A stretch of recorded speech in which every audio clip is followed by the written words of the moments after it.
దేవునికి పూజ చేసేటప్పుడు ఎన్ని అగరబత్తులు వెలిగించాలి అనే సందేహం చాలామందికి ఉందండి. వివరంగా చెప్తాను. పూజలో అగరబత్తులు సాధారణంగా 1, 3, 5 లేదా 7 చొప్పున వెలిగించాలి.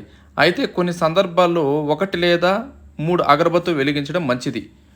1 అయితే సాధారణ పూజలకు దేవుడికి నైవేద్యం పెట్టేటప్పుడు 1 వాడతారు. 3 అయితే ఎప్పుడంటే 3 దేవతలను బ్రహ్మ, విష్ణు, మహేశ్వరుడు పూజించేటప్పుడు లేదా 3 లోకాలకు భూలోకం, ఆకాశం, పాతాళం. 5 ఎప్పుడంటే పంచభూతాలను నేల, నీరు, అగ్ని, గాలి, ఆకాశం పూజించేటప్పుడు 5. 7 ఎప్పుడంటే సప్త ఋషులను పూజించేటప్పుడు లేదా 7 వారాల రోజులకు ప్రత్యేకంగా వాడతారు.